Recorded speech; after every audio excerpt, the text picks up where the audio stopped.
Hello and welcome back to Brink of Speed. My name is Mike and today's video is titled, Are all supercars exotic cars and what is the difference? So I told you guys that there would be a follow-up video to my last video and I would be addressing the reasons why I believe the Grand Sport Corvette is truly a supercar and why. And so let's go ahead and get started. Almost 100% of the time, an exotic car is a supercar. For example, Ferraris, Lamborghinis, McLarens, Paganis, Bugattis, and so on. All of these cars are exotic cars, and mostly all of those cars are supercars. And they will all perform at the supercar level all day long. But exotic cars are rare cars, and they don't make many of them. That is the main difference between an exotic car and a supercar. There were only 450 Bugatti Veyrons ever built and 500 Chirons built. So that right there shows you how rare a exotic car is. On the other hand, there were 3,300 Ferrari 458s built in a year and only about 2,600 Lamborghini Huracans. And the McLarens have a total of 3,340 built in 2017, and that is all of their models put together. So just another example of how rare these cars truly are. I'm sure you're catching my drift by now. These cars are very rare cars and they are also supercars, which makes them exotic cars, and all of these cars are super expensive too. This means that only 1% elite in the world can own these cars. You can even go as far as to say that the Bugatti is a hypercar. However, that is a discussion for a different time. Here's the thing. A supercar isn't always an exotic car. If you're like me, you remember car magazines and reading them back in the late 80s and through the early 90s. They always judged cars based on their performance numbers, saying whether they were in like the supercar territory or not. And you're looking at a 1990 Car and Driver that is stating that a 1990 Corvette ZR1 was a supercar. And I think I mentioned this in my last video, but even the Toyota Supra was considered a supercar because it had superior handling like no other car had ever had before. So a supercar is what it is because it not only has an amazing design and look, but it also performs high above just a standard sports car.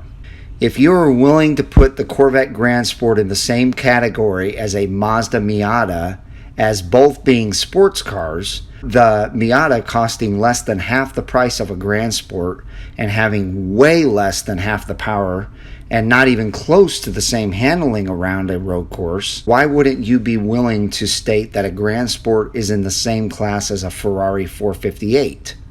The only difference is, in this case, the Grand Sport is very close on all of the numbers to the 458, but will actually beat it in some scenarios. For example, when the 458 went to the Nürburgring, its best time was a 7-minute and 28-second lap time. The Grand Sport recently got a 7-minute and 27-second lap time. Let's take it a step further, though, and some of you are saying that the Z06 isn't even a supercar. Are you going to tell me it's still in the same category as a 181 horsepower Mazda Miata when it absolutely destroys most of your definitions of supercars out there in every possible way? Even further, a couple of the comments said that they didn't even consider the ZR1 to be a supercar. The ZR1 tied for 5th place at the Nürburgring, and not only did it tie for 5th at a super fast time of 6 minutes and 57 seconds, but it tied with a $1 million car from Porsche, the Porsche 918 Spyder, with almost 900 horsepower. If it's rarity that you're looking for as one of your things that makes a supercar, then the ZR1 fits in that bubble perfectly. They're only going to make around 2,000 ZR1s this year. So let's get back to what really makes a car a supercar. I believe it's a few things in the performance realm. Number one, it has to be very fast in the 0 to 60 times. The Grand Sport is 3.6 seconds, which is, very respectable and very fast.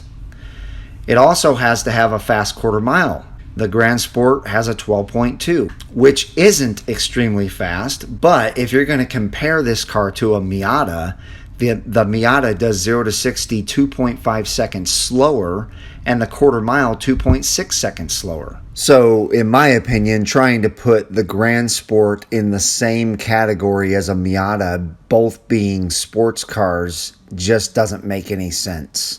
It has to handle amazing, and it needs to feel like a street legal race car. And in my opinion, they are the perfect Corvette to buy for road course racing.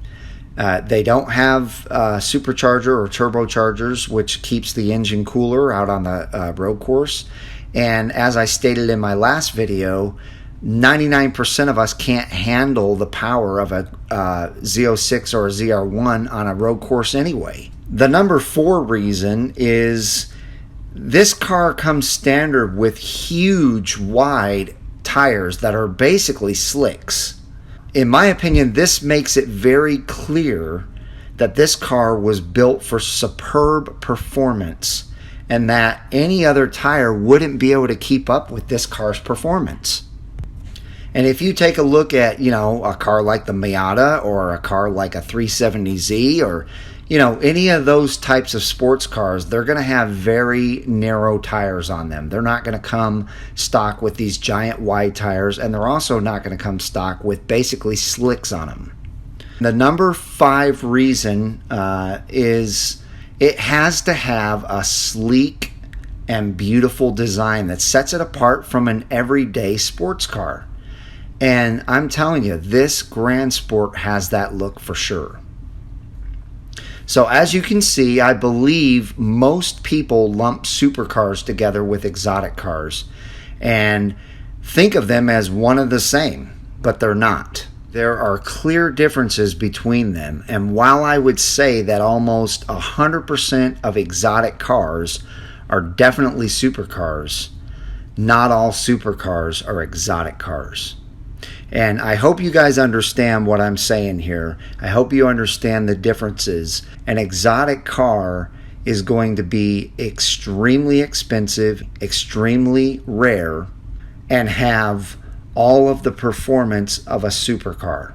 However, a supercar can be expensive, it can be rare, but does not have to be either one of those things.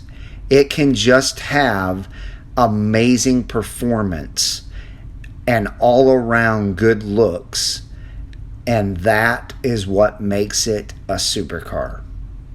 So wrapping up, if I've missed anything, please let me know in the comments below. Let me know what you guys think about this video. Make sure and join the Brink of Speed community by hitting that subscribe button and the bell button right next to it, so that you're notified when I put out new content. With that being said though, guys, you guys have a wonderful rest of your Monday and week, and I hope to see you out on the road.